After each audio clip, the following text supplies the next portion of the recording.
Yo, de una manera muy breve, porque me ha dicho que sea muy breve al respecto, os voy a presentar al profesor Juan Miguel Muñoz Corbalán, aparte profesor de la Universidad de Barcelona, como hemos dicho antes, buen amigo mío. Además colaboramos en un proyecto de investigación de manera conjunta.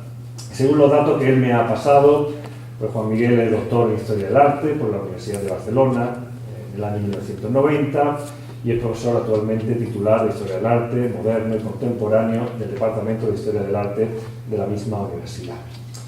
La actividad investigadora de este profesor es muy amplia. No tenemos tiempo aquí ni tampoco viene al caso de extendernos al respecto, pero bueno, voy a dar una directriz básica para que conozcáis un poco cuál es el perfil de este profesor. Su actividad investigadora está centrada en la labor profesional de los ingenieros militares de la época moderna, de la edad moderna principalmente, y también se interesa por temas del arte y la arquitectura de los siglos XVI al XVIII, es decir, la edad moderna en general, la iconografía urbana y el patrimonio cultural. Ha sido también visitante, profesor visitante, me imagino, ¿no, Juan Miguel? Sí, sí. Entre los años 1992-93 en la Universidad de Berkeley, en California, relacionado con una investigación sobre iconografía, cartografía, bibliografía científico-estratégica y mecanismos institucionales en la España de la Edad Moderna, de la época moderna. Y esto estaba integrado, o se ha integrado actualmente en ese proyecto del que os he hablado antes, en el que yo también colaboro y participo, el proyecto I+D del Ministerio de Economía, el dibujante ingeniero al servicio de la monarquía hispánica, que está dirigido por la profesora de la UNED en Madrid, Alicia Cámara. Es también autor y coordinador de numerosos libros, artículos científicos, capítulos de libros, contribuciones a actas de congreso, etcétera, etcétera. Por nombrar alguno de ellos, que me ha pasado, deciros que ha colaborado en la obra de los ingenieros militares de Flandes a España, 1691-1718, la Iglesia de la Ciudadela de Barcelona, la Academia de Matemáticas de Barcelona, el legado de los ingenieros militares, Jorge Próspero Verbón, ingeniero militar flamenco de la monarquía hispánica, que este fue el libro que tú editaste con la Fundación Juan Elo Turrialba. Hace 3 años, sí. Eso, hace muy poquito tiempo. Y finalmente, pues también miembro fundador de SOS Monuments, Asociación para la Defensa Cívica del Patrimonio Cultural en el año 1997. Bueno, como digo, podríamos estar muchísimo tiempo aquí hablando del currículum de Juan Miguel Muñoz Corbalán. Yo decido que aparte de un magnífico profesional que lo es, lo conozco personalmente como trabaja, conozco sus publicaciones también, yo también tengo que decir aparte que como persona magnífica, es una persona muy cercana, lo vais a disfrutar muchísimo porque bueno, lo va a explicar todo de una manera muy sencilla, muy atractiva, muy basada también en la imagen. Y desde luego, como digo, vamos a pasar un rato bastante bueno al respecto, ¿vale? Y vamos a aprender muchísimo, que es de lo que se trata.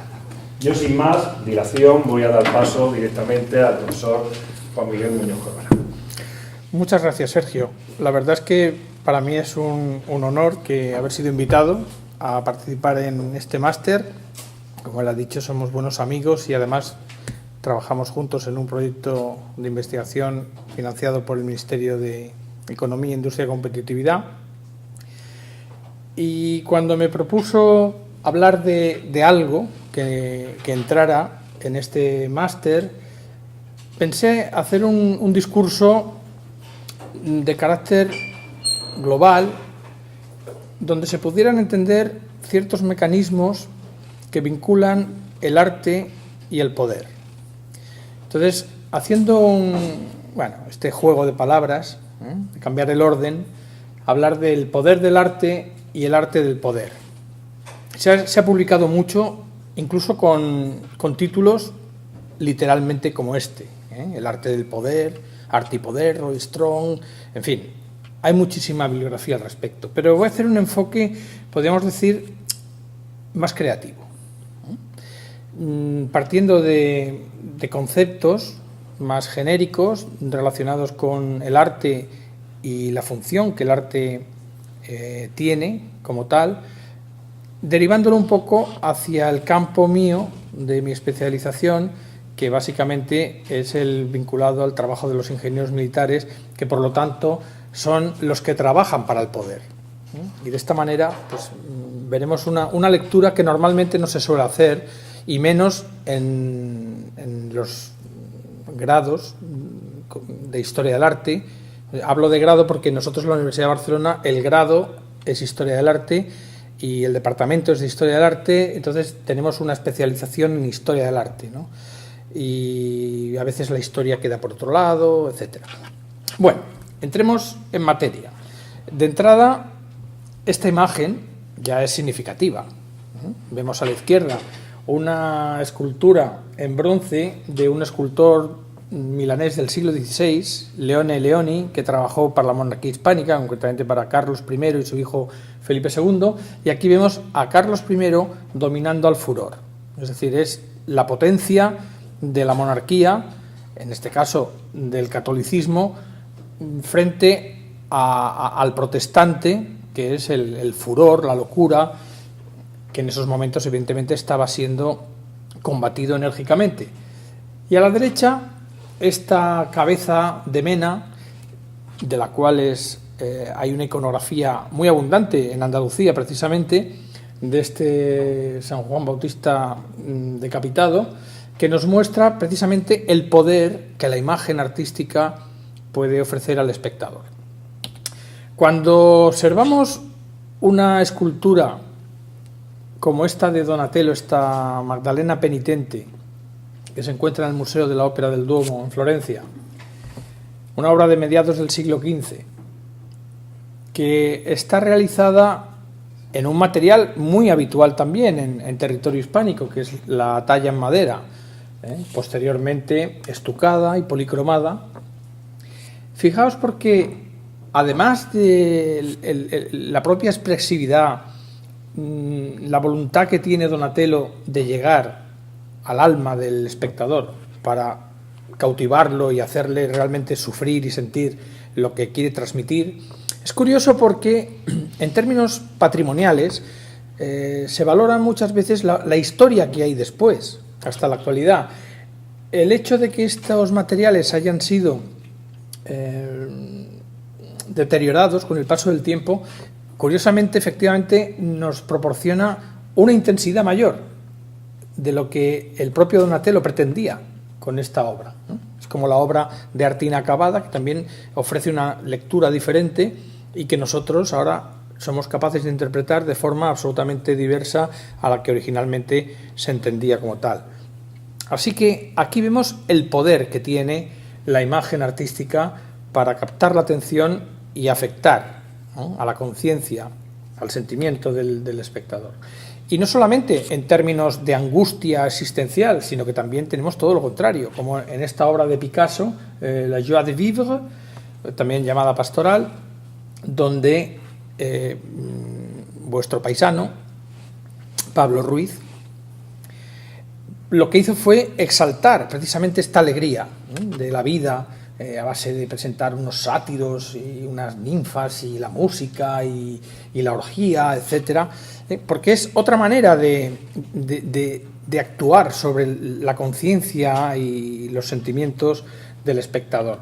Pero también nos encontramos que el arte efectivamente se puede plantear desde un nivel abstracto o que plantea reflexiones de tipo no tan material. Para eso la famosa escultura del pensador de Auguste Rodin, que por cierto es una de tantas réplicas que hay, porque es una obra muy, muy replicada por el propio artista, nos está ofreciendo esa otra vertiente, la vertiente de la capacidad de reflexión, que el arte, no solamente la propia obra artística está representando la reflexión en sí misma, sino que nos permite pensar qué estará reflexionando. Es un ejercicio interesante para que el espectador que ve la obra de arte pueda elaborar también, desarrollar mentalmente un proceso intelectual.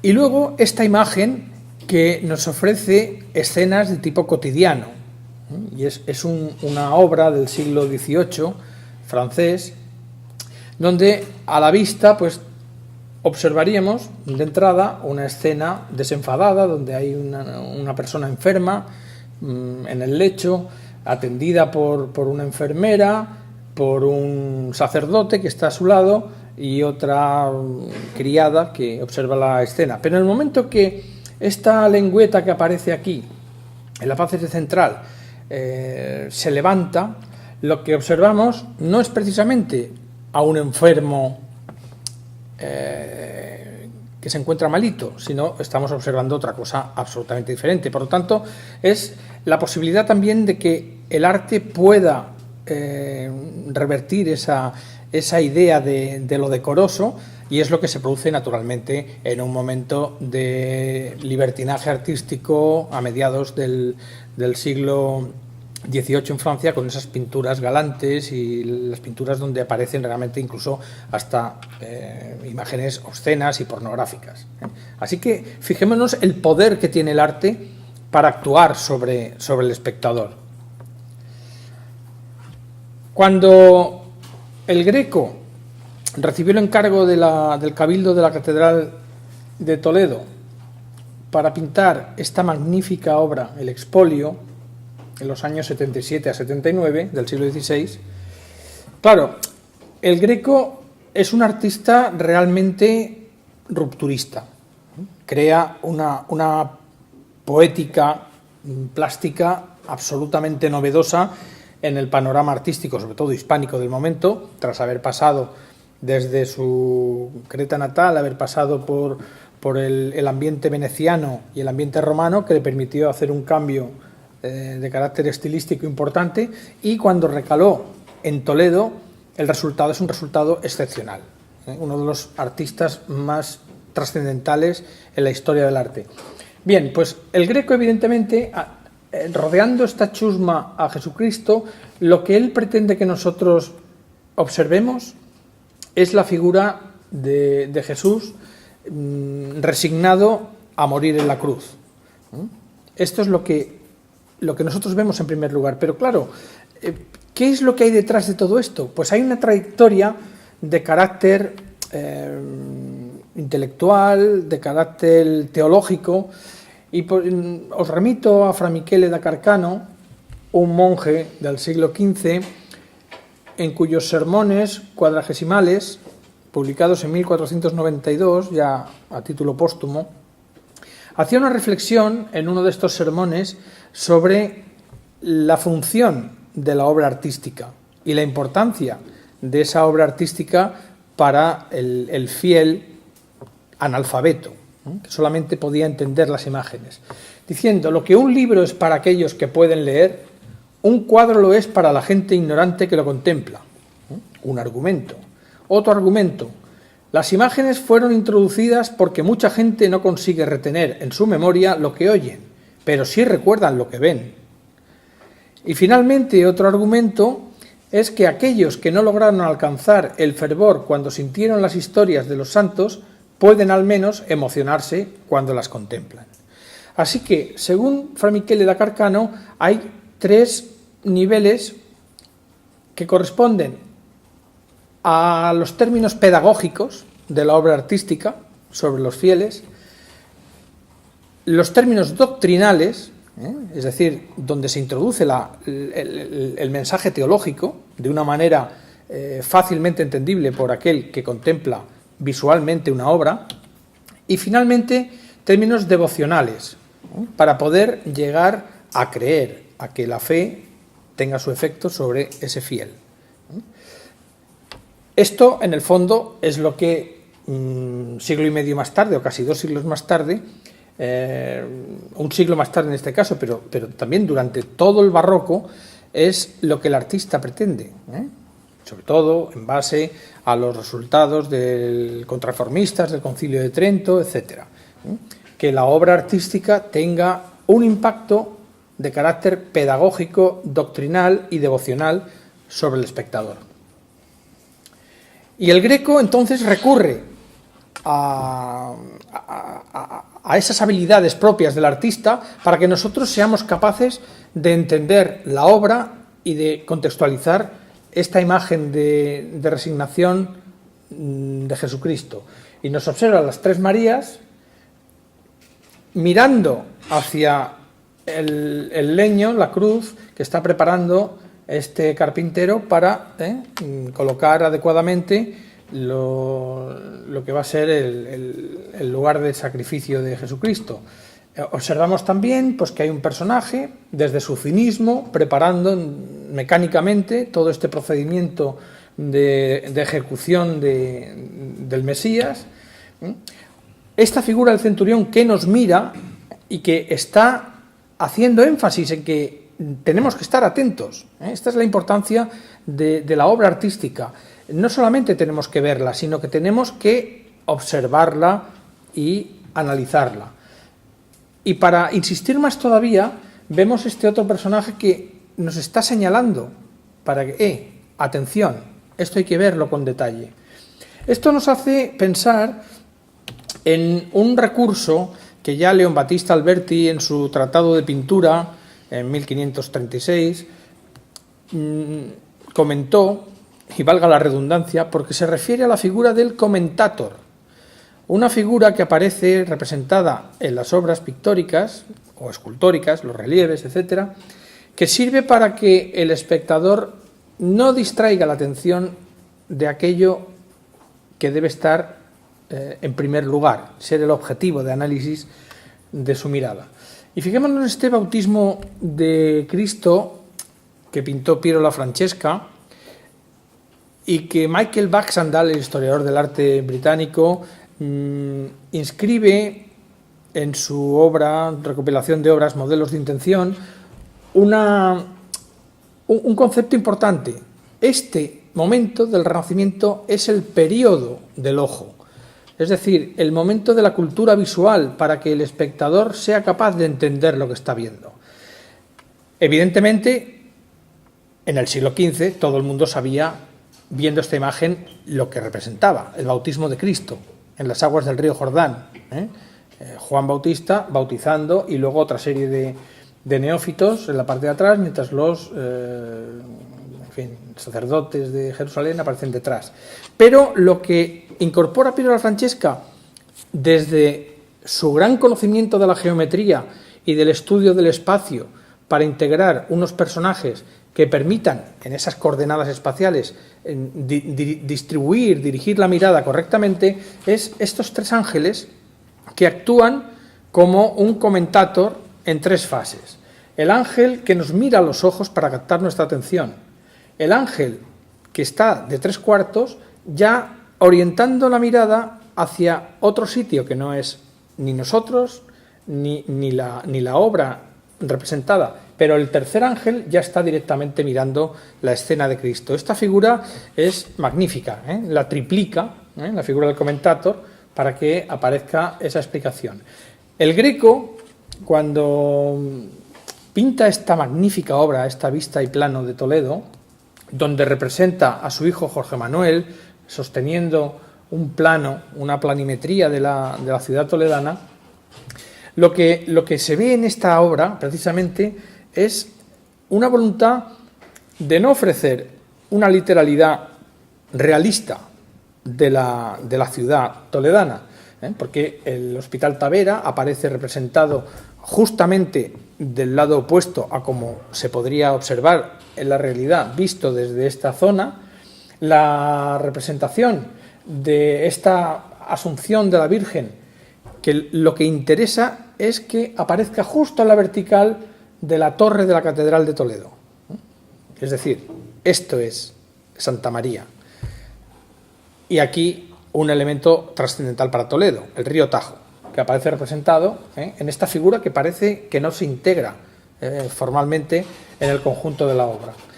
Es decir, este poder que tiene el arte de mostrarnos la ciudad de Toledo, sus valores, la trascendencia y sobre todo que esto se plasma objetivamente en una cartografía que sostiene Jorge Manuel, pero que lo demás es una entelequia abstracta de carácter teológico, mítico, etc.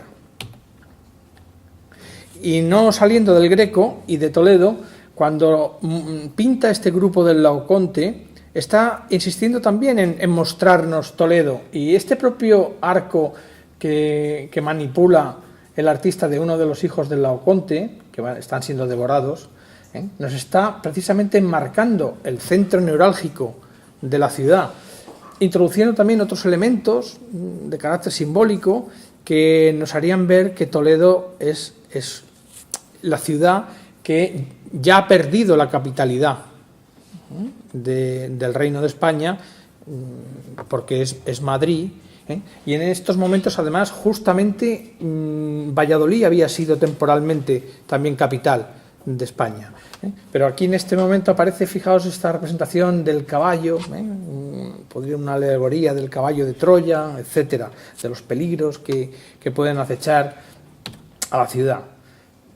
Y claro, cuando llegamos al maestro de los maestros, llegamos a Diego Velázquez y sus meninas, el poder absoluto de la imagen es impresionante, porque ya nosotros no podemos evitar introducirnos en esta obra, aunque sepamos claramente que estamos contemplando un lienzo, pero tanto el propio pintor autorretratado, como la infanta, como las meninas, como los ayos, como el camarero y los propios reyes reflejados en el espejo del fondo, que es lo que realmente está pintando Velázquez, hace que nosotros seamos los reyes. O sea, es ya una mezcla impresionante entre lo que es el arte y el poder del arte para que nuestra conciencia se pierda. Ya no sabemos exactamente ni quiénes somos ni dónde estamos. Al respecto de todo esto, el arte nos está mostrando imágenes, pero ante esta magnífica obra de Murillo, El sueño del patricio, la fundación de Santa María la Mayor de Roma, donde se ve a este patricio romano soñando, porque la Virgen se le aparece para indicarle dónde debe erigirse esta basílica, que luego además será la gran basílica, no catedral, porque la catedral de Roma, San Juan de Letrán, pero tendrá categoría de catedral, porque finalmente será la gran basílica de Roma, además de San Pedro. Bueno, pues lo que nosotros estamos viendo aquí es la idea del sueño. El sueño como un trance que nos permite explicar o narrar algo. Es el concepto horaciano de ut pictura poesis, tan conocido, que Horacio trató en su Ars Poetica en los años 20 a 15 a.C., y que significa como la pintura, la poesía. Es decir, la pintura tiene las capacidades que tiene la poesía, no solamente ya para describir, sino para narrar, para contar historias, que será uno de los parámetros importantes del clasicismo, la historia, que también Leo Battista Alberti fijó en su tratado de pintura. La historia es a lo que hay que llegar, mediante los diferentes recursos de la perspectiva, la geometría, la proporción, etc. Pero básicamente es la historia. Y esta es la historia, este es el poder del arte, no solamente la imagen, sino lo que ya decía Fra Michele da Carcano. La imagen permite enseñar, permite adoctrinar y permite remover las conciencias. Ahora vamos a ver un ejemplo de lo que es este sentido narrativo en torno a la figura de San Genaro, este santo patrón de la ciudad de Nápoles. La ciudad de Nápoles, que como sabéis era la ciudad más grande de Europa en esta época, en el siglo XVII, bueno, ahora no recuerdo exactamente la población que tenía, pero era la ciudad más grande de Europa. Pues bien, la figura de San Genaro aparece representada en numerosas ocasiones por diferentes artistas. A la izquierda tenemos la representación de José de Rivera, mostrando a San Genaro saliendo ileso del horno, al cual fue martirizado, hasta esta que coloco de Francesco Solimena, en torno a 1720, donde aparece también San Genaro ante la Virgen y el niño, junto a un dominico y un obispo. Bueno, pues hay una producción artística impresionante. Quizá esta es de Mattia Preti, San Genaro con San Francisco Saverio y Santa Rosalía, que interceden ante la Virgen María. Los vemos en esta zona, la Virgen, San Francisco Saverio, Santa Rosalía y San Genaro. Es la explicación de cómo San Genaro intermedió para curar y salvar de la peste a Nápoles. Una gran peste que menguó la población de la ciudad de una manera impresionante. Vemos cómo Preti se interesó enormemente por buscar exactamente cómo tenía que representar a esta población esquilmada, esta población muerta y apestada.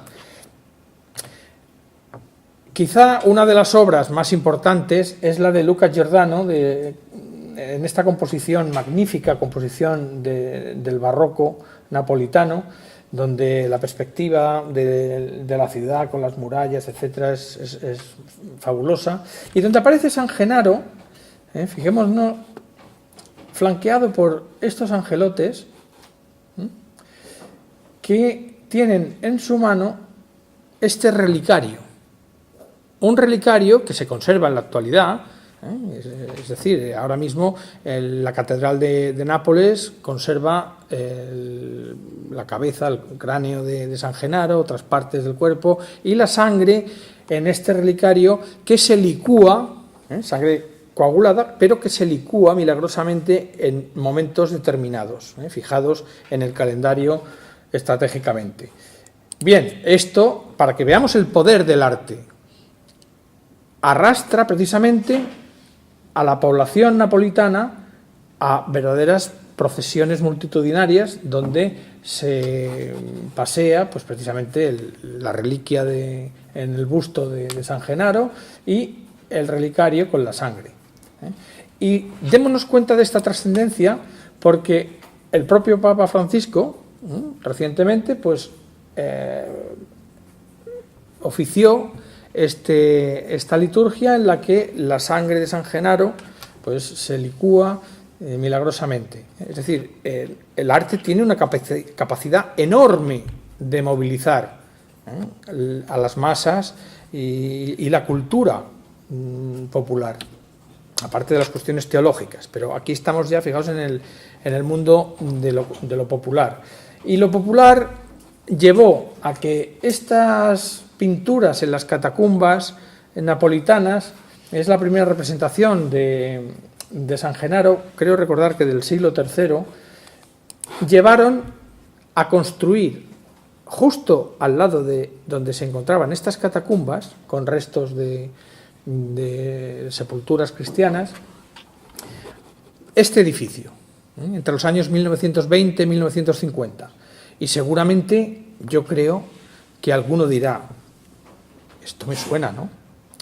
Realmente a esto se le llama il Piccolo San Pietro, porque está literalmente replicado de la obra, según el proyecto de Miguel Ángel, y la conclusión por parte de Carlo Maderno. ¿Por qué? Porque evidentemente Roma es el centro del mundo de los mártires cristianos en la época romana, y por lo tanto esta idea de las catacumbas, de los martirios, de los sacrificios cristianos en época romana requerían la mayor literalidad posible para replicar precisamente eso, la nueva Basílica de San Pedro, según la reforma que Julio II llevó a cabo encargando al arquitecto Donato Bramante, y que a su muerte en 1514 heredó Rafael para continuar el proyecto, y muriéndose Rafael en 1520 pues tuvo que lidiar con lo que había Antonio da Sangalo el Joven, y cuando Antonio da Sangalo el Joven pues también desapareció, ya llegó Miguel Ángel Buonarroti y se encargó, con todo lo que vivió, se encargó ya de rectificar y de retornar un poco a aquel concepto que es el que vemos, de edificio de planta centralizada con una gran cúpula, que es la que sirve como perspectiva no de Roma, sino de la cristiandad universal. Y la arquitectura realmente es también otro lenguaje artístico que nos permite entender lo que significa el poder, porque además, tal como decía Cosme de Medici, Cosme el Viejo, la arquitectura es lo que realmente muestra el poder. Luego, Lorenzo el Magnífico consideró que eran otras artes, la poesía, la música, la pintura, la escultura, pero igual que en el caso hispánico, Carlos I, este monarca, emperador tan transhumante, de un lado para otro, no tuvo un interés excesivo en promover las artes plásticas, precisamente por esa idea de que no existía una corte fija. Felipe II sí que lo llevó a cabo, porque su establecimiento, como veremos, ya comportó un nuevo lenguaje del poder. Esto que vemos aquí es la llamada Loggia del Capitaniato en Vicenza, una obra del arquitecto Andrea Palladio, que comenzó a edificarse a finales de los años 60 del siglo XVI y que intentaba mostrar el poder marítimo de la República Veneciana, que además en 1571, en esta liga santa que unió Venecia con España y Saboya y otros ducados italianos contra el turco, dio como resultado la victoria en la batalla de Lepanto, que sirvió, entre otras cosas, para evitar que el frente musulmán invadiera libremente Europa. Si no se hubiera producido este freno en 1571, probablemente ahora Europa sería musulmana íntegramente, probablemente. O sea, es trascendental. Esto se celebró de una manera impresionante. Y fijémonos porque la idea de la arquitectura, lo que la arquitectura tiene que transmitir, en estos momentos, en el siglo XVI, lo plasma estas ideas de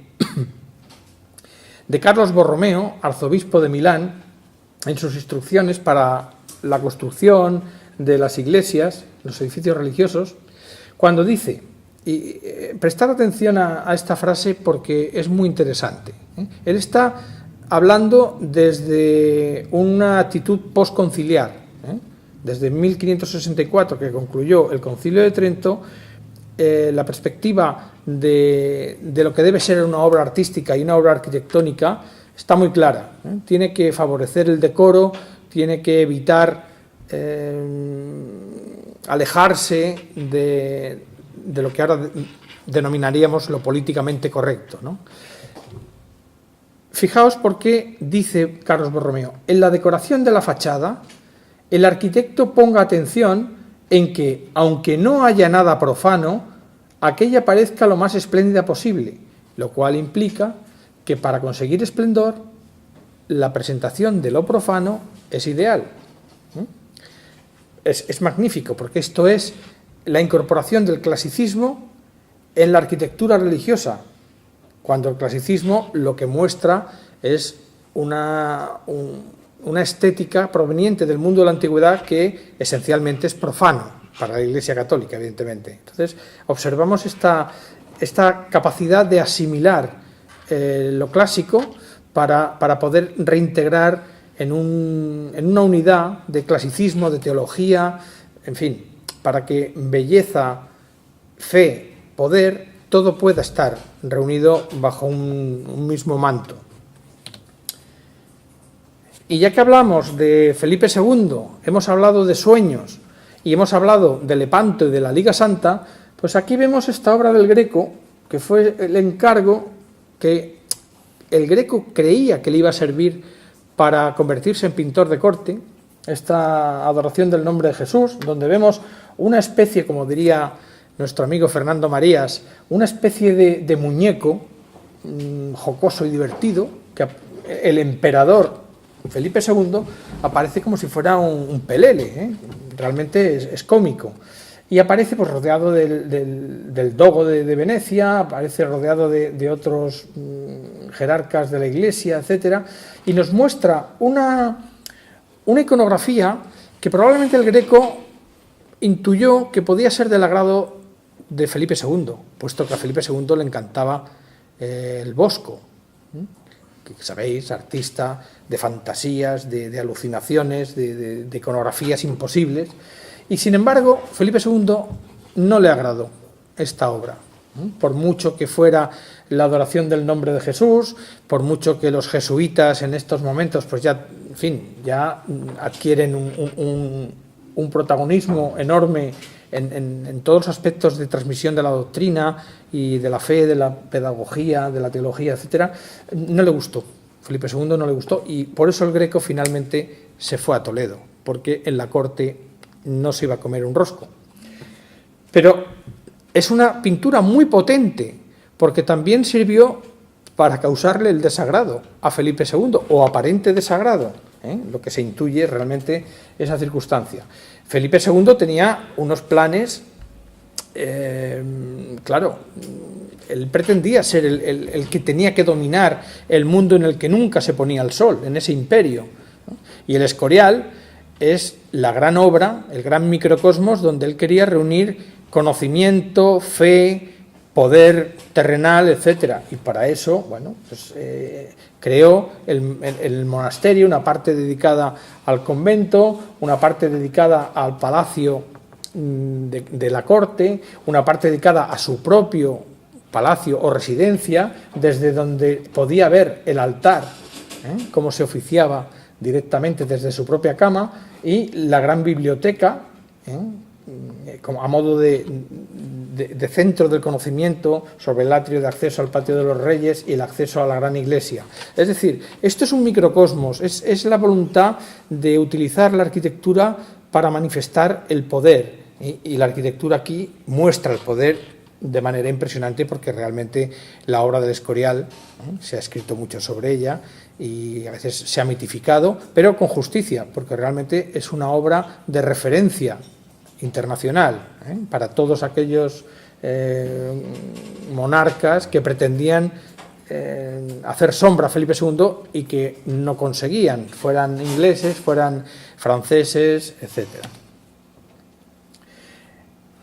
El poder se ha mostrado de forma alegórica como con esta serie de atributos que ya Cesare Ripa en su iconología en el siglo XVI proporcionó un repertorio de imágenes para que incluso los propios artistas pudieran manejarla en sus obras. Esta es una edición del siglo XVIII, como vemos, con toda la decoración ya propia del rococó, etcétera, una edición germánica, donde aparece pues los atributos del poder, la magnanimidad, la política, y observamos pues al rey Darío también concediendo en fin, el perdón a sus enemigos, y cómo también la organización del gobierno en base a todo ese conocimiento de la política, pero siempre basado, como vemos, en la fuerza del poder, la espada, el haz característico, en fin.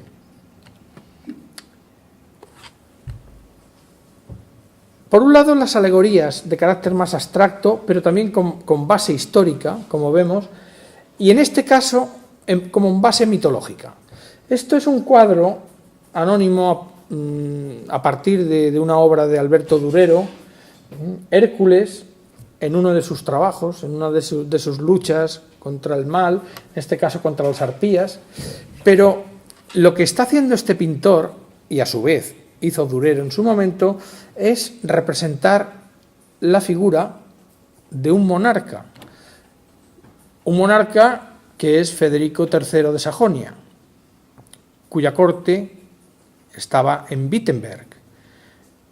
Quizá recordaréis que en Wittenberg fue donde Lutero colgó sus tesis, en la puerta de la catedral.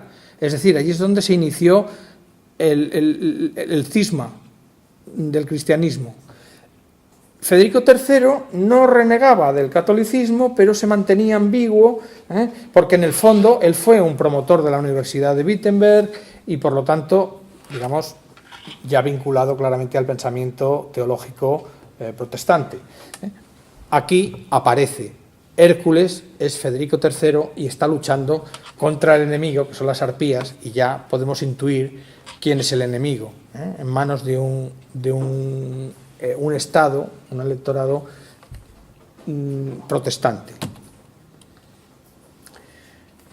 Por otro lado, el poder, tal como nos muestra aquí Juan de Valdés Leal, el poder tiene su fin, se acaba.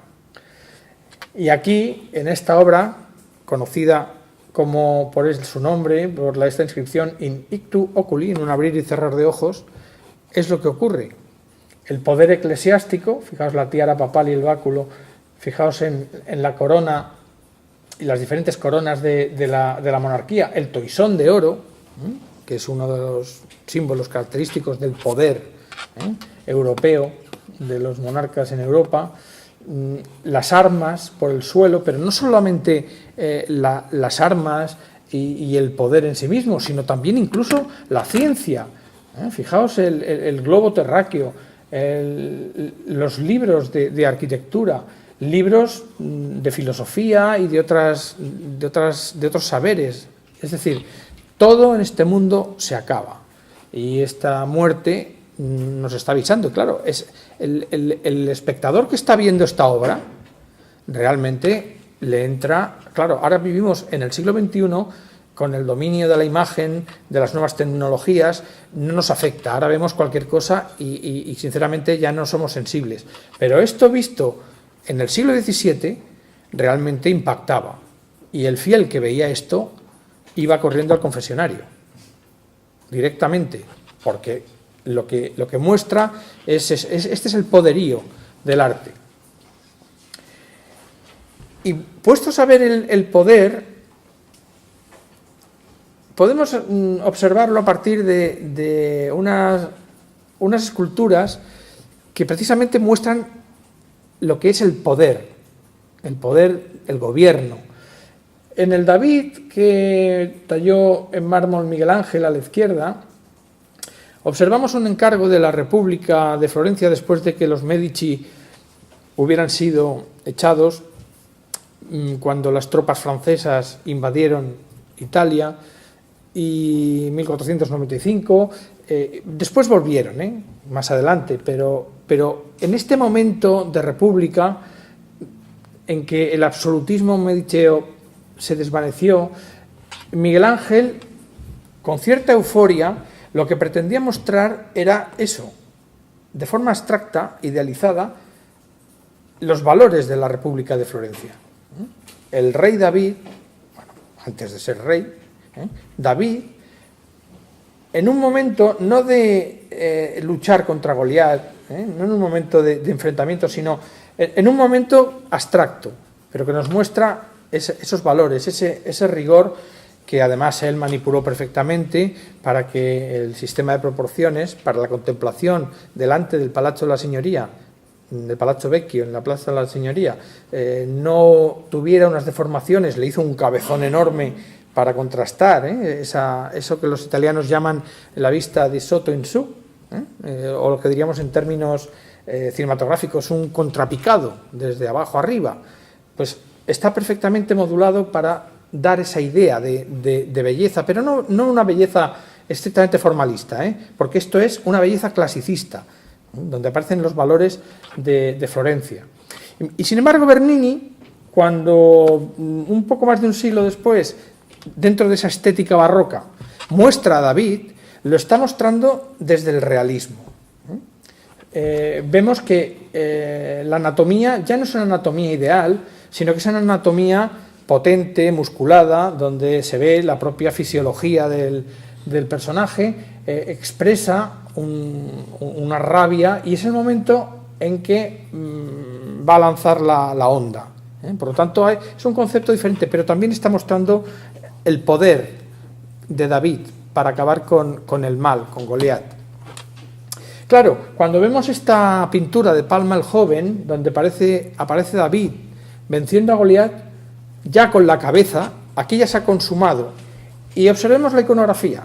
Está siendo recibido con todo loas, músicas, fijaos las panderetas, la palma, tal, en fin, el cetro del poder, y los guerreros. Es decir, una representación en la que la guerra ya se ve claramente. Es decir, el poder que hemos visto antes en Miguel Ángel es un poder conceptual, un poder de valores cívicos. El poder de Bernini es un poder visceral, muy barroco, muy de afectar a los sentidos. Aquí no, aquí ya es la idea de que esto se ha conseguido tras una acción bélica. Y estamos en el siglo XVI, pero digamos que lo trascendente ya no es el momento en la historia, sino qué aparece, la representación iconográfica, la trascendencia de observar un escenario arquitectónico donde las murallas, los fosos, tienen un papel importante, que es trascendental para entender este elemento de carácter bélico, de carácter guerrero. Y esto, en diferentes momentos de la historia, se aprecia. En esta famosa obra de Jacques-Louis David, El juramento de los Horacios, es también una dignificación de los valores de la antigüedad. Es cuando los generales o los capitanes romanos pues están haciendo este juramento porque hay que defender los valores, en este caso, prerrepublicanos franceses. Fijémonos la fecha, 1784. Quedan 5 años para la consumación de la Revolución y la toma de la Bastilla. Por lo tanto, todos estos artistas como David, que están ya en el germen de lo que es el movimiento revolucionario para liquidar el absolutismo monárquico francés. Entonces, es el poder de, en este caso, del símbolo, de cómo la metáfora que hace que se esté generando ya ese germen de cara al triunfo revolucionario. Como lo mostró Velázquez en su rendición de Breda o Las Lanzas, ¿no? Donde el general Nassau pues, le ofrece la llave de la ciudad de Breda a Spínola. Es decir, los tercios de Flandes, tercios españoles de Flandes y las tropas italianas, etcétera, frente a los holandeses, ¿no? A las Provincias Unidas de Holanda. En fin, la propia iconografía ya nos hace ver que este lado es un lado, por lo menos en la imagen, ordenado, potente, eficaz, digno.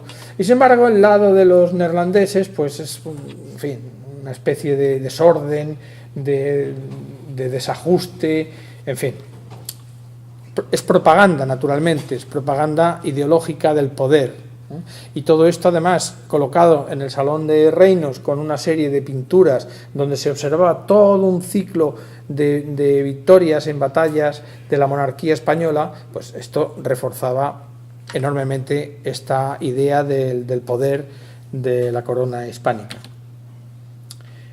Y no solamente el poder de la monarquía, sino también el poder de la revolución. En este caso, cuando Delacroix pinta esta libertad guiando al pueblo, la revolución de 1830, no la de 1789, la de 1830, que aparece el pueblo sublevándose contra la injusticia de ese poder monárquico restaurado, etcétera, y nos damos cuenta de que esto históricamente ha trascendido en el imaginario, vamos, universal.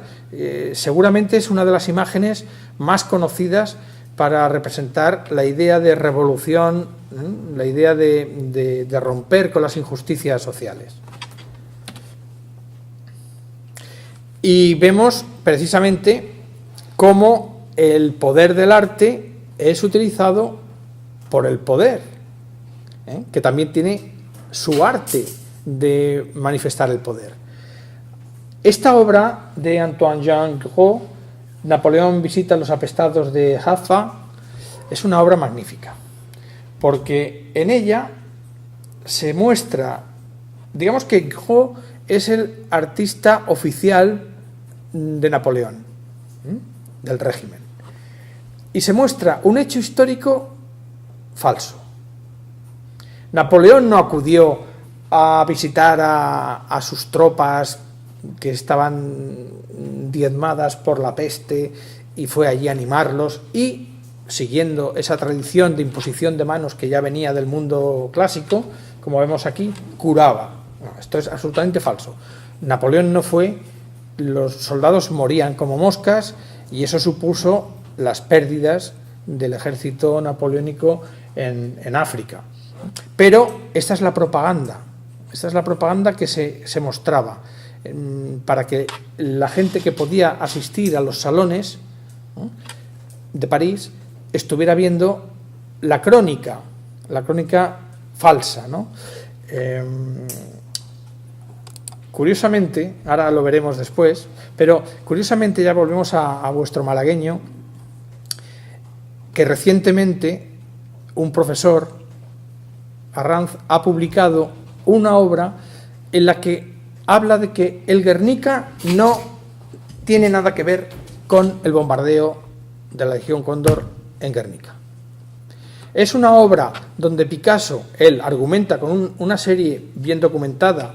Evidentemente, como Picasso no está vivo para contarlo, no podemos llegar nunca a saber exactamente la última voluntad, pero este estudio lo que dice es que Picasso reflejó de una manera autobiográfica su propia condición humana, su relación con las mujeres, con la madre, con las amantes, etcétera, y que evidentemente cuando Picasso, vinculado a la ideología antifascista del Partido Comunista, etcétera, recibió una insinuación de que, bueno, tenía que ponerse beligerantemente del lado de la República, de la Segunda República Española, entonces dijo, pues aprovecharé esta obra y va al pabellón de España en París para ser mostrado como ese bombardeo que curiosamente pues ocurrió poco antes en Guernica.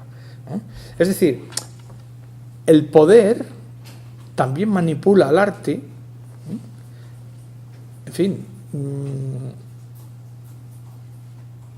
Es un caso emblemático, mitificado, y todos conocemos la historia del traslado de esta obra desde Nueva York a España, el problema para la doble ubicación desde el Casón de Buen Retiro al Reina Sofía, el problema después de que el gobierno vasco ha dicho Guernica tiene que venirse aquí porque esto representa Guernica y somos nosotros. Evidentemente esta obra está en muy mal estado y se va a quedar donde está. Pero fijaos cómo el arte es manipulado y sirve para manipular y se utiliza de forma, absolutamente arbitraria en función de los intereses coyunturales de unos o de otros. Y otra cuestión importante que refleja el poder que tiene el arte, la censura sobre el arte. Es muy fácil entenderlo en la censura literaria, y aquí os muestro esta obra de Erasmo de Rotterdam, que fue censurado por el llamado Index Librorum Prohibitorum en el Vaticano, que creaba una lista de obras que debían ser censuradas y destruidas, o, en todo caso, guardadas en un sitio donde no pudieran ser consultadas públicamente. Y fijemos, porque aquí al pobre Erasmo de Rotterdam lo han dejado tuerto, le han tapado la boca, le han tachado todo lo que podía ser indecoroso en términos teológicos, doctrinales. Esto se entiende muy bien en la literatura, porque la literatura tiene un gran poder. Pero claro, el arte, la pintura, la escultura, tiene un poder visual, como hemos dicho antes, de la boca de Fra Michele da Carcano, enorme. Y así podemos ver cómo Masaccio, cuando estuvo realizando junto a Masolino en la capilla Brancacci del Carmine de Florencia estos frescos relativos a la vida de San Pedro, donde se incorporaban otras escenas importantes, como puede ser la expulsión de Adán y Eva del paraíso, pues nos damos cuenta cómo el original restaurado ofrece la imagen de cómo Masaccio pintó esta obra. Y en un momento determinado, en 1670, el gran duque Cosme III de Medici observó que era indecoroso, sobre todo, que es lo que realmente llama la atención por su envergadura, en los genitales de Adán. Y esto había que taparlo. Igual que en su momento, el juicio final de Miguel Ángel también se consideró que era indecoroso, y allí estaba el artista il Braguetone para ponerle taparrabos a todas las figuras que aparecían desnudas. Bien, la censura es importante porque el arte es tan poderoso que puede equivocar el mensaje. Yo, que soy un gran tintinófilo, se puede decir que las primeras cosas que leí con pocos años, 5 años, eran cuentos, y los cuentos de Tintín. No sé si conocéis los cuentos de Tintín, pero bueno, para mí es una maravilla no solamente artística, sino también como creación literaria, narrativa. Es algo fascinante. Georges Remy, este artista, dibujante belga, que bueno, él firmaba como Hergé, hizo verdaderas maravillas, y de sus primeras obras, concretamente Tintín en América, que es tras Tintín en el país de los soviets y Tintín en el Congo, es la tercera entrega en 1932. Fijémonos también esta otra entrega de la Isla Negra del 37. Estas obras, mirad las fechas, 32 y 37. En 1933, Adolf Hitler llega al poder, y el Partido Nacional Socialista, el partido nazi, controla todas las estructuras de control del ejército, de la policía, absolutamente de todas las juventudes. Todo aparecía bajo el control de la ideología nazi. Y 37. En el 37, Alemania ya está haciendo de las suyas, anexionando Austria con la Anschluss, y después ya vienen las invasiones de territorios de países aledaños, y culminando sobre todo ya con la invasión de Polonia, que es lo que realmente ya fue definitivo. Fijémonos, porque todos estos elementos son interesantes para ver el poder del arte y cómo el poder necesita manipular el arte.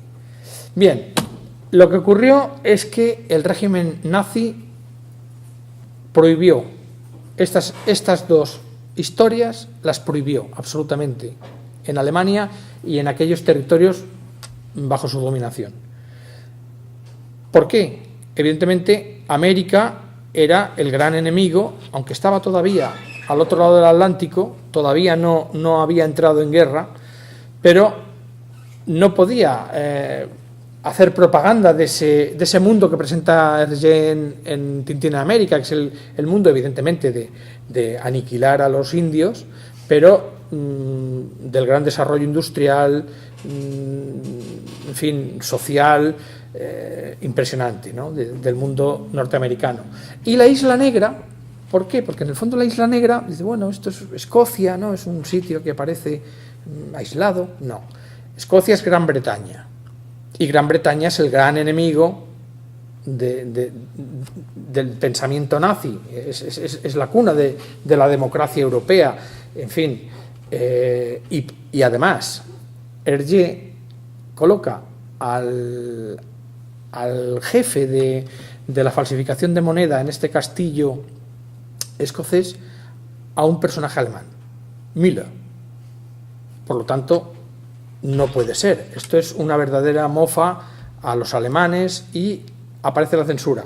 Pero fijémonos, porque esto ya es lo interesante. Igual que a finales del siglo XV, El sueño de Polifilo, una obra atribuida a Francesco Colonna, publicada por Aldo Manuzio en Venecia en 1499, era una obra que se basaba en un sueño hermético, en un sueño absolutamente emblemático, oscuro, por las cavernas de la fantasía y tal.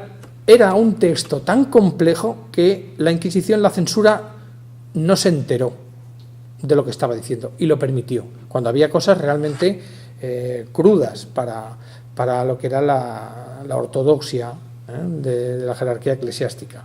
Bien, pues igual que pasó la censura, el sueño de Polifilo en su momento, el cetro de Ottokar, que es una entrega de Hergé de 1939, los alemanes, y ahora fijaos, 1939, es decir, ya la Segunda Guerra Mundial ya ha empezado, porque la invasión de Polonia ha sido tremenda. Y aquí Hergé, curiosamente, centra dos reinos o dos estados.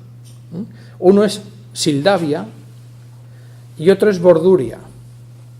Sildavia es claramente una transposición de Polonia. Es un pueblo eslavo, tal, con unas tradiciones magníficas que además él se inventa absolutamente, pero que se relaciona con esto. Y el opresor es Borduria, que es el general Plexiglas, ¿no? Un tipo que es el que domina con los tanques en la calle y el bigote es sobre un fondo similar a la bandera nazi. La esvástica aparece por unos bigotes del dictador. Sin embargo, el régimen nazi no censuró esta obra, curiosamente. Por lo tanto, nos damos cuenta que a veces el poder tampoco tiene tantas luces como para saber lo que debe censurar o no debe censurar. Y esto es un ejemplo muy, muy interesante, y sobre todo a los titinófilos pues nos encanta, ¿no? el valorar todo esto, porque toda la serie de los cuentos se puede apreciar los cambios de pensamiento, de cultura, políticos a lo largo del siglo XX. Es magnífico. Bien. Ahora vamos a hacer un giro. Hemos estado viendo el poder del arte, ¿no? La capacidad que tiene para hacer reaccionar, ¿no? Tanto al espectador como hemos visto a los propios poderes, a los gobiernos, las jerarquías de mando, etc. Ahora vámonos a hablar de cómo el poder tiene su estrategia, sus artes, para mantener ese poder, promocionar el poder, instaurar el poder y, a ser posible, dominar otros poderes. Bueno, os muestro este grabado de finales del siglo XVII, donde aparece el rey con su consejo para decidir la paz y la guerra. Los éxitos felices de las órdenes del rey. Es decir, el rey decide, y sobre todo además en esta época el rey es el rey de Francia, es el que de verdad está dominando Europa, porque a estas alturas los Austrias en España están ya prácticamente desmontados. España ya no tiene trascendencia, está perdiendo el poder en Europa. Existen otros, el Imperio Austrohúngaro, Francia, el Imperio Inglés, que ya empieza a movilizarse. Evidentemente las provincias unidas holandesas tienen ya un poder enorme, naval, como Inglaterra, y por no hablar ya de los del norte de Europa, que es otro mundo diferente, pero donde existe también, incluso hablando ya del mundo de Rusia con el zar, que también tiene un poder enorme en su área de influencia. Y eso solo por hablar de Europa. Pues bien, fijémonos, porque estrategias de poder. La paz de los Pirineos de 1659, el Tratado de los Pirineos, hizo que de alguna manera se hiciera un paréntesis en las luchas, en las guerras que existían en Europa, la guerra de los 30 años, la guerra continua en Europa. Y aquí vemos cómo el rey Luis XIV, el rey Sol, se entrevista con el rey español Felipe IV en la isla de los Faisanes, en el Bidasoa, y allí es donde se firma este tratado. Evidentemente, insisto, Felipe IV ya era un monarca que no tenía el peso que había tenido, evidentemente, ni Felipe III y por supuesto ya ni la sombra de Felipe II. Y eso implicó unos cambios importantes en las fronteras. Y yo os muestro con detalle la frontera entre Francia y España, en el lado, digamos, oriental. Aquí tenemos el mar Mediterráneo y aquí tenemos la antigua frontera antes del Tratado de los Pirineos, donde el Rosellón, esto que ahora es un departamento francés, el 66, formaba parte de la corona española. En el momento que se firma ese tratado, España pierde Cerdaña, pierde Rosellón, y todo esto desaparece como posesión hispánica. Se desplaza la frontera aquí, que es lo que, bueno, quizás no sé si Málaga pilla un poco lejos, pero a los que vivimos en Cataluña, pues esto nos pilla allí mismo, y ir al Pirineo de excursión o cuando hay nieve y tal es lo más fácil del mundo. Yo mismo estuve trabajando aquí en los veranos mientras estudiaba Historia del Arte en un supermercado del Pertús, y conozco perfectamente esa zona y lo que vamos a ver ahora. Y realmente se ve la trascendencia estratégica, geoestratégica de esta zona. Bien, fijémonos en este fabuloso, entre comillas, castillo. Es una fortaleza, la fortaleza de Salsas, que está, digamos, relativamente cerca de Perpiñán. Es una obra de un ingeniero militar español que cuando era posesión hispánica, por lo tanto es una fortaleza defensiva frente al enemigo francés. Cuando el Rosellón se perdió en 1659, esto ya no tenía ningún sentido como fortaleza defensiva española. Entonces pasó a formar parte, evidentemente, del territorio francés, y cuando Vauban, mucho más tarde, porque esto es un dibujo de Francisco de Holanda en sus famosas Diseños de Santiguallas, una obra donde él, en un periplo por toda la península ibérica y otros lugares, estuvo dibujando todo lo que vio, todos los monumentos y todas las cosas representativas, pues muestra realmente la categoría impresionante de esta fortificación. Vauban, que es el gran ingeniero militar francés, Sébastien de Vauban, es el gran mito que, como referente, que todos los que trabajamos en temas de ingeniería militar pues tenemos que mencionar una u otra vez. Sébastien de Vauban dijo, prácticamente un siglo y medio después de que esta obra se llevara a cabo, que no la derribaba, que era una obra tan bien hecha, tan perfecta y tan funcional que por lo menos tendría que durar otros 150 años, y no la tocaba. Cuando resulta que Vauban estuvo modificando, transformando, actualizando muchas fortificaciones para ponerlas en mejor estado defensivo. Bueno, pues en el momento que esto ya pierde esa función, evidentemente, para la monarquía hispánica, se convierte entonces en una fortificación casi emblemática de la retaguardia fronteriza francesa. Entonces es precisamente el castillo de Bellaguarda, al lado del Pertús, de este lugar de paso, que es un paso.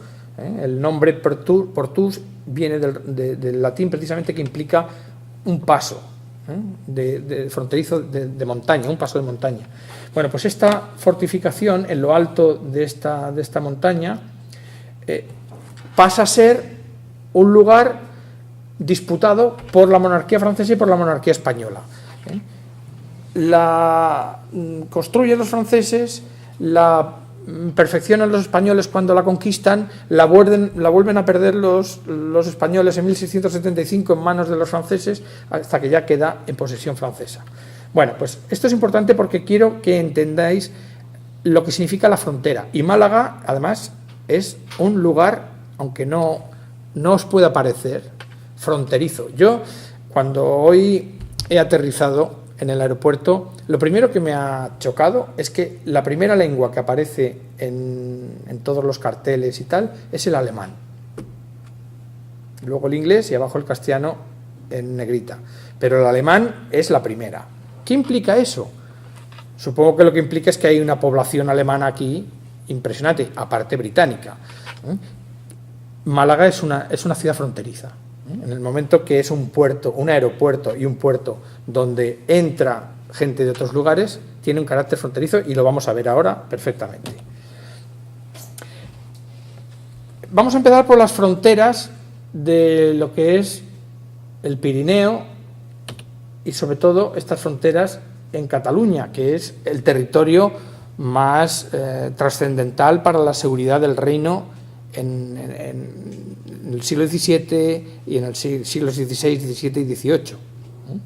Y que ahora, como sabéis, pues también es una matraca continua que sigue demostrando que Cataluña es un lugar trascendental en la historia de España y en todo el devenir político, etcétera.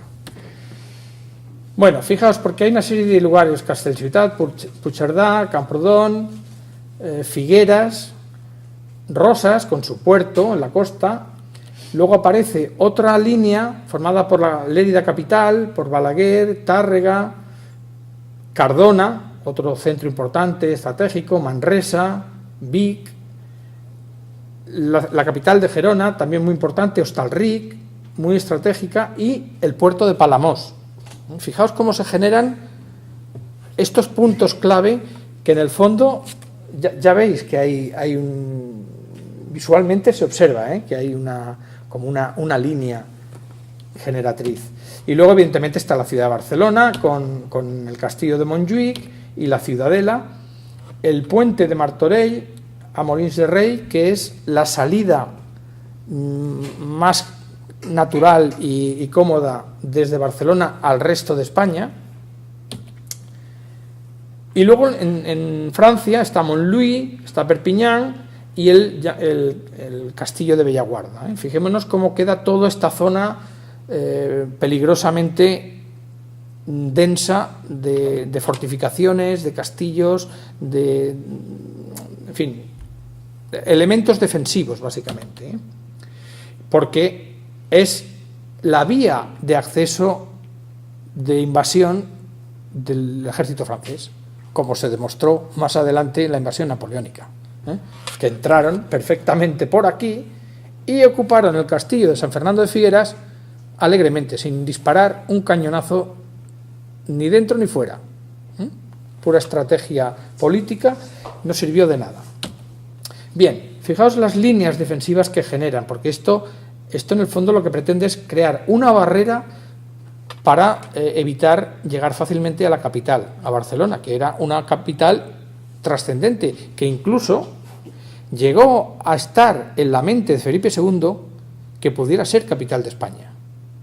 Pero finalmente en 1561 decidió que debía ser Madrid porque era el centro geográfico de la península ibérica y evidentemente el control del reino era mucho más fácil desde el centro que no desde una periferia, pero estuvo a punto de convertirse en capital de España, Barcelona.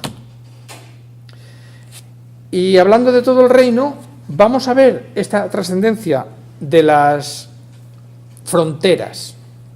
Evidentemente, el poder necesita desarrollar una serie de recursos para reforzar la seguridad del Estado. Y en ese sentido, los arsenales eran un elemento clave. España había tenido desde el siglo XV, sobre todo la corona de Aragón, que había dominado clarísimamente el Mediterráneo, tenía una fuerza naval importante. En el siglo XVI, la fuerza naval, en fin, ya hemos visto Lepanto, que tuvo una importancia, las galeras, etcétera, trascendental. El siglo XVII fue cuando ya empieza a venirse abajo el imperio español en estos términos, los virreinatos tienen que buscarse de alguna manera una cierta autonomía para poder gestionarse, porque ya el control de los mares ya no es tan seguro, y en el siglo XVIII el control está en manos de ingleses, franceses y holandeses. Y España tiene unos cuantos navíos de guerra, pero desgraciadamente cada vez que hay un enfrentamiento, ¡pum!, los hunden o los piratean y se los llevan a Plymouth o a cualquier otro puerto enemigo. Por lo tanto, importancia de los arsenales: Ferrol, Cádiz y Cartagena. Estratégicamente, 3 grandes bahías, ensenadas. De hecho, Cartagena es la mejor ensenada hispánica del Mediterráneo. No hay nada desde la frontera hasta Cartagena que valga la pena. Barcelona no tenía puerto, era una simple playa con unos sedimentos que, bueno, luego se fue más o menos articulando y tal. Ahora lo vamos a ver, porque está el puerto de Málaga, que también tuvo unas intervenciones importantes, el de Barcelona y el de los Alfaques, en la salida del delta del Ebro. Estos 3 puertos tienen trascendencia, y Málaga es muy importante, porque Málaga es el centro de resistencia frente a la amenaza del moro, es decir, las incursiones piratas y de racias que se hacían eran impresionantes, y Málaga se convertía entonces, claro, en todo el frente que controlaba, pues, todos estos berberiscos, desde Túnez hasta los reinos del norte de Marruecos. Así que la importancia de esto, pero claro, la frontera no se acaba ahí. Los propios presidios de Ceuta y Melilla, básicamente, son la antesala de la península ibérica, y como posesiones hispánicas necesitan estar bien reforzadas para controlar precisamente toda esa agresión berberisca y defender también la península ibérica. Y luego, evidentemente, la frontera con Portugal. Bueno, podríamos destacar Ciudad Rodrigo, pero hay más. Luego está Fuenterrabía, Pamplona, Jaca, la Seu d'Urgell, bueno, lo que hemos visto antes, Puigcerdá, la zona de Camprodon, Rosas, toda esta zona. Fijémonos, todo esto son las fronteras. El poder necesita estimular estos focos o estos centros de defensa. Y aquí tenemos, pues, a los monarcas que ocupan este siglo XVIII, esta nueva dinastía borbónica que instauró Felipe V tras ganar en la guerra de sucesión ante su contrincante, el archiduque Carlos de Austria, en 1714.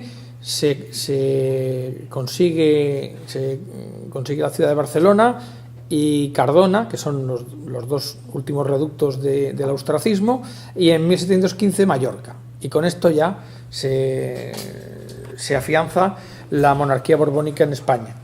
Luego hay Felipe V, que era un tipo que tenía ciertos problemas de estabilidad emocional, abdicó en Luis I, en su hijo, pero resulta que este se murió, y tuvo que volver a reinar y acabar el reinado para que le sucediera su otro descendiente, Fernando VI. Después, al morir Fernando VI, Carlos III, que estaba siendo el rey de Nápoles, pues vino a reinar en España, y cuando Carlos III murió, pues aparece la figura deprimente de Carlos IV, que incluso, si dicen que el rostro es el espejo del alma, pues vemos que, en fin, Carlos IV precisamente no demostraba tener esas facciones, aunque Carlos III es un tipo con unas facciones cómicas, podríamos decir, ¿no?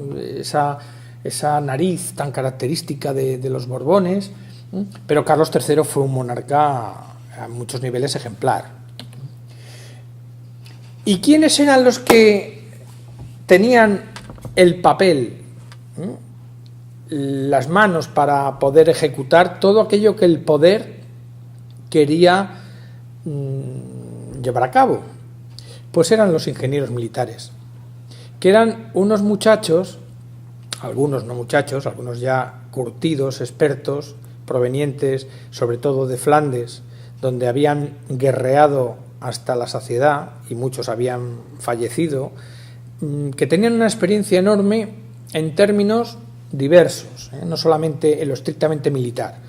Y estos son los que realmente, además de los arquitectos que podían encargarse, o maestros de obra que podían encargarse de obras locales o vinculadas a cabildos o a órdenes monásticas o a los propios ayuntamientos, los ingenieros militares eran los que realmente iban a ser los ejecutores de la propia monarquía, a través de las secretarías de guerra, de hacienda, etcétera.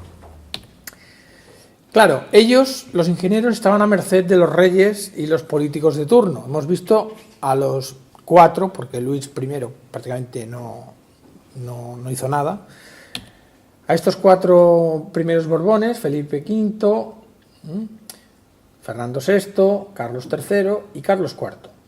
Estos monarcas tuvieron una serie de ministros de la guerra. En algunos casos se unió la Secretaría de la Guerra con la Secretaría de Hacienda y tenemos algunos nombres que suenan, ¿no?, importantes, porque el duque de Montemar es un personaje importante, el marqués de Esquilache es otro personaje importante en la historia de España, el conde de Ricla, etcétera. Bueno, en fin, hay una serie de nombres. Todos estos son los ministros de la guerra que hubo a lo largo de todo el siglo XVIII. Y estos son los ingenieros generales, los ingenieros que estuvieron al mando, fueron los comandantes del cuerpo de ingenieros de la monarquía hispánica y que fueron los que realmente estuvieron manejando todo aquello que el poder debía llevar a cabo. Es decir, el arte del poder estuvo en manos de estos. Y cuando hablo del arte del poder me estoy refiriendo a este tipo de ámbito. Ya no estamos hablando del mundo del arte que hemos visto en la primera parte, donde veíamos pinturas, veíamos esculturas. Ese es otro mundo.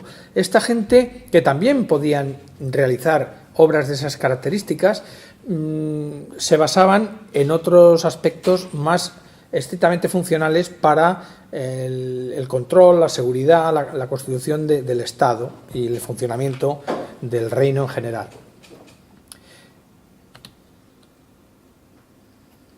Así que, si atendemos al desarrollo a lo largo del siglo XVIII, podríamos marcar unos tópicos para ver que cada uno de estos monarcas tuvo una actitud determinada, más definida que los otros. Por ejemplo, en la época de Felipe V, lo que se trataba era de configurar el Estado. Es decir, se partía de una guerra civil, una guerra de sucesión, a pesar de que ahora hay algunos que pretenden hablar de esta guerra de sucesión a la corona de España como una guerra entre territorios, naciones, y esto es un error histórico. Lo que sucedió es que existía 2 aspirantes al trono, puesto que Carlos II, en su atrofia mental, no supo gestionar la sucesión al trono, y entonces, claro, evidentemente los interesados, que familiarmente estaban implicados, eran los Austrias y los Borbones, y allí estaban las 2 facciones. Ganó Felipe V, bueno, pues se instauró la dinastía borbónica en España, y lo que hubo que hacer era crear un Estado además inspirado en la estructura francesa, un Estado centralista, un Estado con una administración potente, y esto es lo que Felipe V intentó, y sobre todo tuvo unos ministros importantes como Patiño, etcétera, que crearon un catastro, etcétera. Una obra trascendental, bueno, os muestro aquí la Ciudadela de Barcelona, porque es una obra emblemática tras la victoria borbónica sobre los austracistas. Fue el símbolo importante de la instauración de del régimen borbónico en Barcelona, porque es la manifestación de que el poder era ese, el que había ganado la guerra. En la época de Fernando VI se produce un fenómeno de consolidación. Se le ha llamado también el rey pacífico, porque fue una monarquía que buscaba no enfrentarse.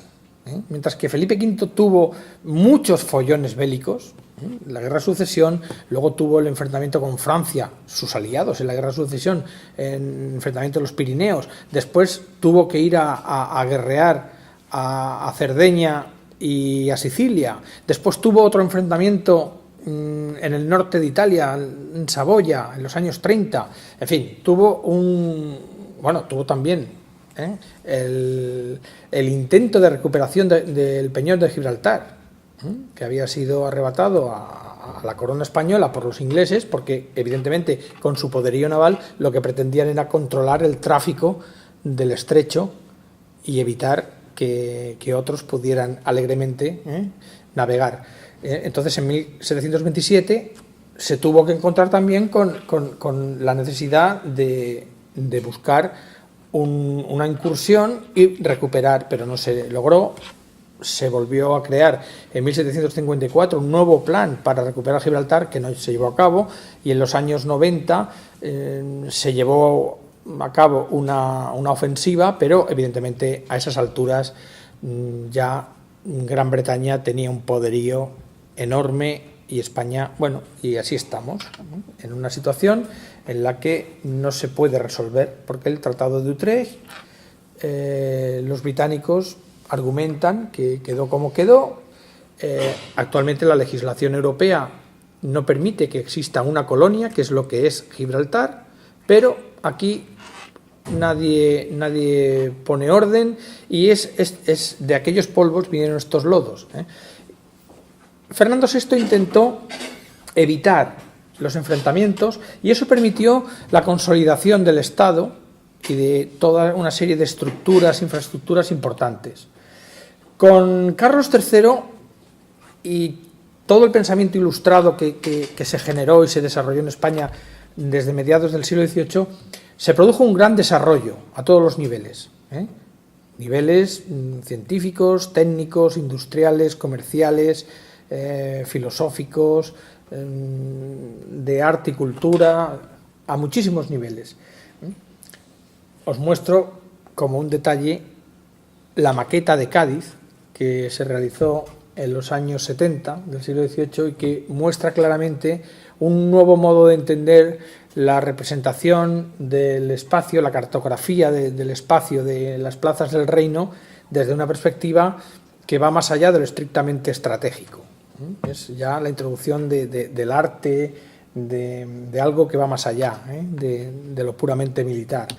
Y luego con Carlos IV, pues lo que existió fue una inercia.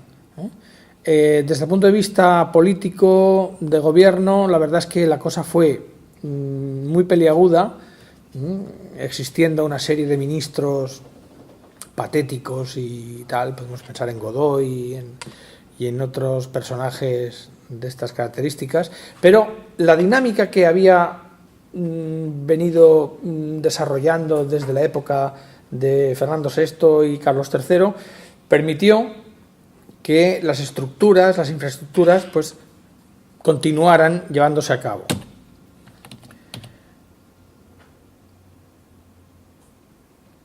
Y os voy a plantear, ¿qué tenemos, Sergio, de tiempo?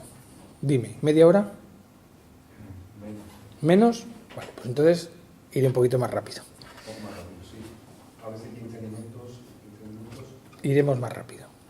Bien, porque me interesa plantear una cuestión interesante, que es el concepto de las diosas de la mitología clásica, Palas y Minerva. Palas es la diosa de la guerra en el mundo griego y Minerva es su transcripción en el mundo romano, adquiriendo una serie de valores que la vinculan a la sabiduría, al conocimiento, es decir, de lo que es puramente una actitud más bélica, más militar, a un desarrollo del saber, del raciocinio, etc. Entonces, por eso quería establecer rápidamente, para que veamos cómo, desde el punto de vista de la iconografía alegórica en el arte, se puede ver esta evolución de la función bélica, la consolidación de la paz, la promoción del conocimiento, las artes, las ciencias, el comercio, la industria. Y en el mundo de los ingenieros militares, que son los que están trabajando en estos ámbitos, pues vemos cómo pasan de la guerra y la poliorcética, que es la poliorcética es el arte y la defensa de las plazas fuertes, la fortificación y la obra militar, para luego pasar a la enseñanza académica, a la obra civil y pública. Es decir, vamos a ver una evolución, cómo Palas se confunde con Minerva, es decir, la guerra se confunde con la sabiduría, etcétera, según los momentos. Bien, Palas hace la guerra. El arte lo manifiesta claramente, como es esta obra de Manteña, donde vemos a Palas arrollando con todo lo que puede. Esta es una obra del cambio del siglo XV al XVI, donde se ve claramente desde la perspectiva del Renacimiento pues el trabajo de Palas. Ya en el siglo XVIII vemos esta obra de Jean Magnatier, donde aparece Perseo con la cabeza de Medusa para ofrecérsela a Palas, que la colocará en su escudo, en su égira, para defenderse y convertir en piedra a todo aquel que la mire. Y vemos los efectos de la guerra. En esta obra de Jacob Jordaens aparece Palas insistiendo a este pastor, a Cadmo, que tras haber matado a la bestia, este dragón, que plante el fruto de esta victoria en tierra fértil. Y entonces empiezan a surgir guerreros. Por lo tanto, Palas lo que ha querido es que surja más guerra. Así que estamos en un nivel absolutamente bélico. Aquí no hay reflexión racional ni nada, es pura guerra. Y esto es lo que muestra el arte en este desarrollo de las mitologías. O Velázquez, cuando pinta las hilanderas, en el fondo lo que está pintando es el mito de Aracne, que ha recibido de Palas el encargo de tejer un tapiz, y cuando resulta que después de retarla, Aracne ha tejido un tapiz maravilloso, mucho mejor que lo que podía haber hecho la propia Palas, entonces aquí se genera un conflicto importante, ¿no? Y hay problemas de los que la mitología pues nos tiene bien enterados a todos. También Sandro Botticelli nos muestra a Palas y al centauro. En este caso Palas quiere incluso dominar al guerrero. Aquí ya tenemos, claro, el planteamiento de una visión neoplatónica, en fin, más intelectualizada, pero Palas sigue siendo Palas, sigue siendo la diosa de la guerra. Lavinia Fontana pinta a Palas preparándose para la guerra, pero claro, la vemos, no sé, no sabemos qué es lo que acaba de hacer. Probablemente viene de algún ejercicio amoroso o del descanso estrictamente, pero la vemos muy tranquila, ¿no? Y fijémonos que ya se insinúa la lechuza, que es la prefiguración de la Minerva, es decir, ya es lo que la pintora muestra es una Palas más sensible, ya no es la fuerza bruta exactamente, es decir, Palas se transforma en Minerva. Y aquí se produce un proceso y el arte refleja este concepto diferente, como esta pintura de Henry Goltzius, donde, bueno, Palas ya incluso se ha despojado de sus atuendos militares, aparece con este desnudo sugerente, el sátiro que aparece por aquí, la lechuza que ya se muestra, ella se apoya así indiferentemente sobre su égida con la cabeza de Medusa, y ya pues vemos que hay pues libros, la pluma con el tintero, en fin, es una nueva concepción para entendernos de civilización de Palas. O como muestra aquí también la figura de Minerva, que está mediando, está paralizando, neutralizando a Marte, y claro, Venus ha venido a socorrerlo, a tranquilizarlo, pero básicamente es esta figura de Minerva que ya para a la fuerza bruta de Marte, dios de la guerra, como muestra también David en esta figura donde Minerva también acaba con el ímpetu de Marte y Venus pues aparece para intentar suavizar la situación. Aquí resulta que Minerva está siendo seducida por un personaje venéreo, por lo tanto, en fin, muestra el antiguo esplendor del anfiteatro romano, pero en el fondo lo que está proclamando es el dominio de las artes y de la belleza y del amor y tal, ¿no? Aquello de hacer el amor, no la guerra, son cosas que ya se utilizaban en estos momentos. Es decir, Minerva se muestra activa contra la fuerza bruta y nos aparece en este cuadro de Tintoretto, nos aparece desplazando a Marte para que la paz, Pax, sea protegida. Es decir, que la guerra no pueda afectar a la paz. Y es Minerva la que tiene esa capacidad de separación y de actuación. O como muestra Rubens, en un momento en que hizo su embajada en Inglaterra y que muestra precisamente también cómo Minerva para a Marte para que la paz pueda, la abundancia, en fin, las artes, todo el esplendor y la familia real británica, en este caso inglesa, no británica, porque no existe todavía Gran Bretaña en estas alturas, pues puedan vivir una vida digna. Incluso Minerva llega a un momento en que es cautiva de las artes, como vemos en esta obra de Ponquino, donde Mercurio pues se tropieza una Minerva que ya está más por la pluma que por el yelmo de la guerra. O sea, va modificando esa actitud. En otras pinturas ya la vemos directamente supervisando la labor de las artes, la música, la arquitectura, la poesía, etcétera.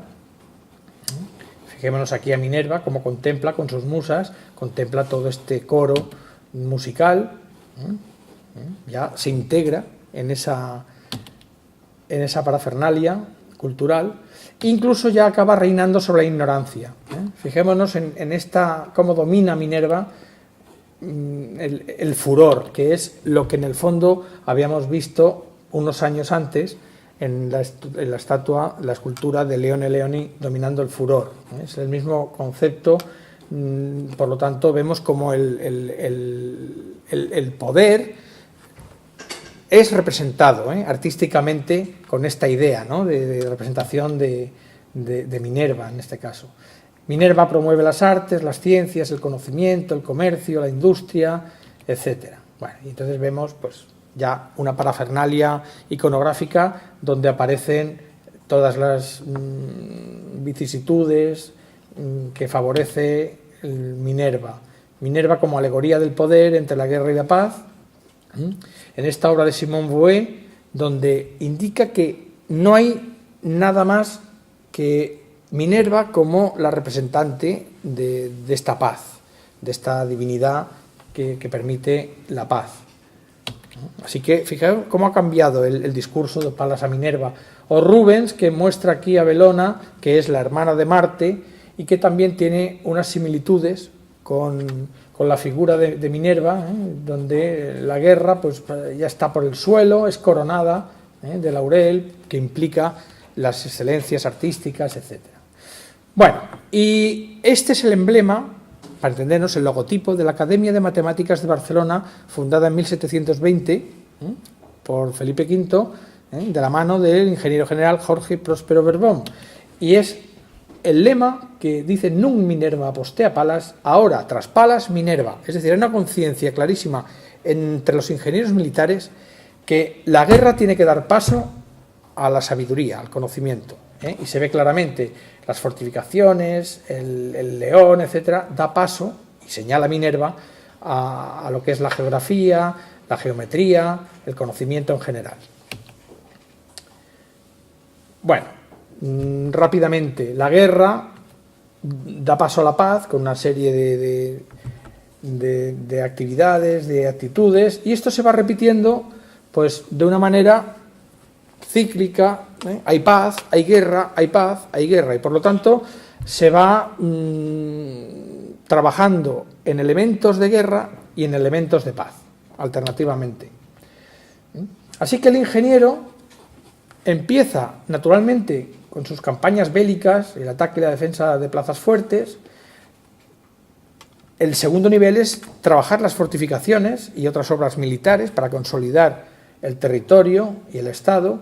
Luego se permite ya el trabajar obra civil y pública y la enseñanza académica, es decir, la instrucción de nuevos ingenieros en una academia de matemáticas, que a su vez se retroalimentará enviando profesionales a trabajar en la guerra, a trabajar en fortificación, a trabajar en obra civil y pública.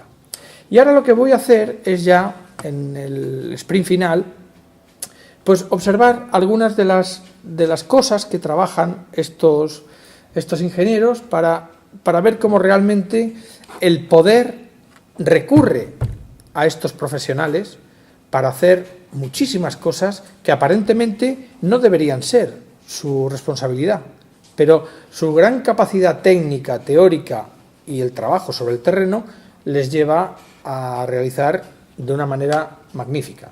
Bueno, aquí, hablando del sitio de Gibraltar, pues os muestro unos ataques en Gibraltar en los años 20. Obras de fortificación como el Castillo de San Fernando de Figueras, que es la fortificación europea de mayor extensión, impresionante. Os puedo decir que muchos habitantes de Figueras, que está aquí, al lado, famosa por su museo, el Museo Dalí, no saben que existe esta fortificación, por unas cuestiones evidentemente de carácter ideológico, político, pero tener en cuenta esto, la mayor fortificación de Europa en extensión conservada.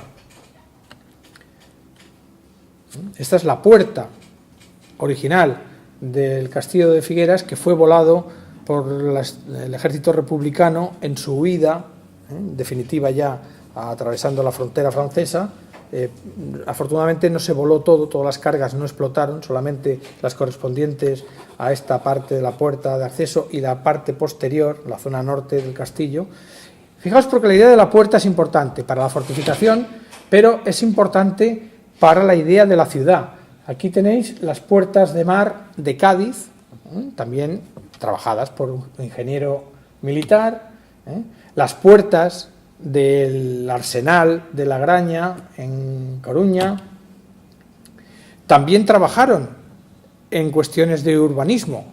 Este es el nuevo barrio de la Barceloneta, en Barcelona. Es una población extramuros de nueva planta, para dar acogida a todos aquellos habitantes que habían sido expropiados por los bombardeos y la destrucción en el sitio de la ciudad condal, y fueron a parar aquí.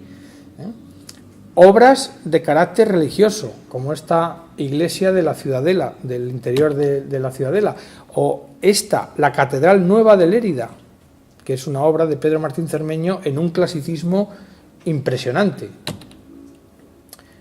En ese barrio de la Barceloneta también Pedro Martín Cermeño diseñó esta iglesia San Miguel del Puerto, con unas referencias al barroco clasicista italiano y francés magníficas. La construcción de hospitales, desde un punto de vista racional, panóptico.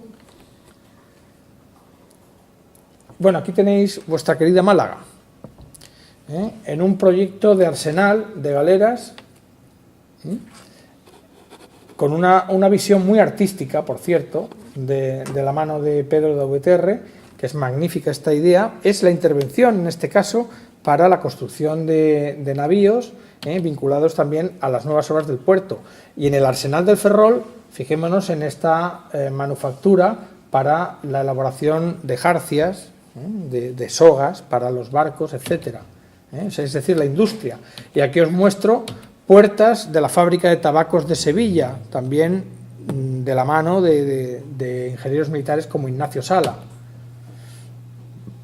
El puerto de Alicante, una intervención importante porque suponía crear un puerto prácticamente nuevo en Alicante, Bueno, y aquí tenéis, puestos a hablar de Málaga otra vez, tenéis esta obra de Juan Martín Cermeño, proyectada por Juan Martín Cermeño, para incorporar una linterna, un faro al puerto. Esta es la propuesta de Juan Martín Cermeño para el faro de Málaga, que se basa en un proyecto de 1740 del francés, del marsellés Miguel Marín. Yo sobre esto precisamente escribí un artículo monográfico. Lo que hace para Málaga es basarse prácticamente literalmente en el esquema clasicista de Marín. Previamente Verboom había propuesto una idea de faro basado digamos, en el mundo de la antigüedad, pero respetando la tradición del barroco local malagueño, ¿no? Con concesiones a la ornamentación, etcétera. Y esta es la linterna de Pedro Martín Cermeño para el puerto de Barcelona. Es decir, el clasicismo acaba finalmente superando cualquier otra frivolidad de carácter barroco, incluso barroco clasicista, ¿no? El clasicismo, que es el que lleva también al conde Roncalli a proyectar esta magnífica nueva aduana para Barcelona. Un edificio absolutamente impresionante que está en pie y que es una de las maravillas de estas obras que el poder necesita para consolidar, en este caso, pues todo el tema del comercio con ultramar, las indianas, todo el tráfico de productos con América y Filipinas.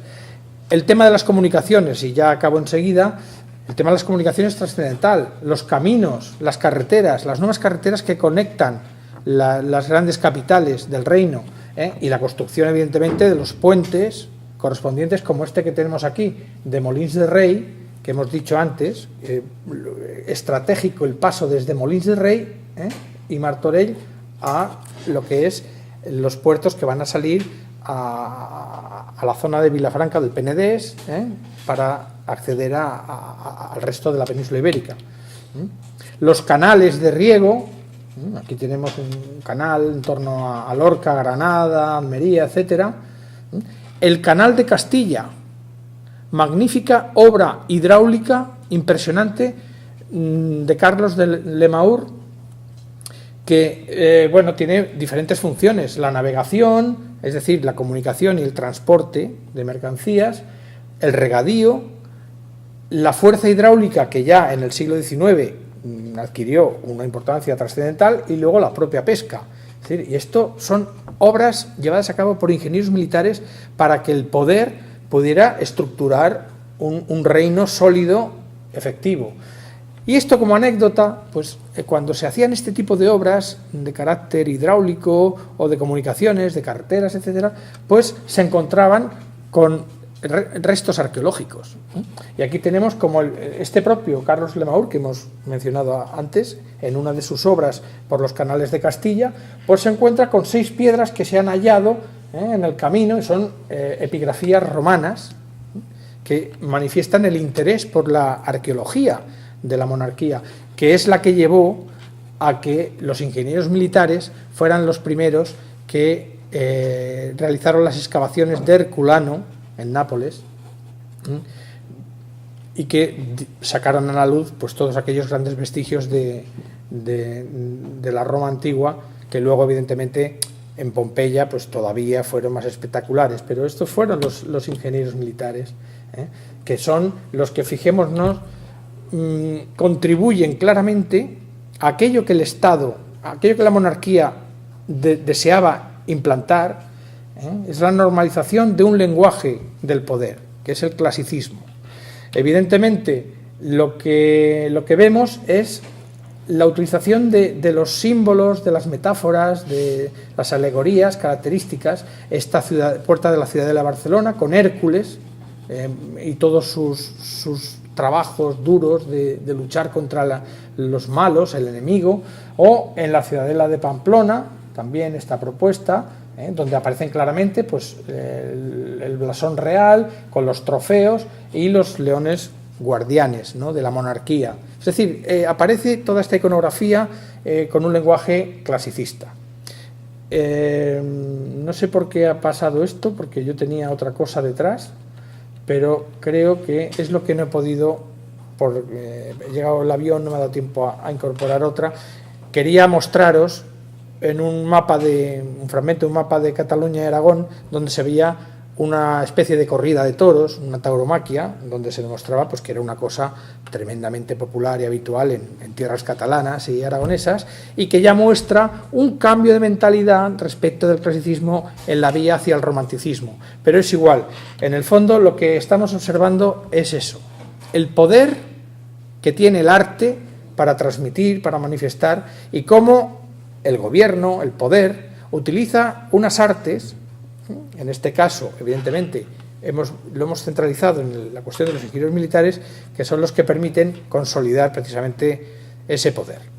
Bueno, pues muchas gracias por vuestra atención. Espero que haya podido ser pedagógico dentro de lo espeso que sé que ha sido este discurso, porque ha sido un discurso que he tratado de muchas cosas, pero he intentado que entendierais un poquito los conceptos, ¿no? En fin, muchas gracias.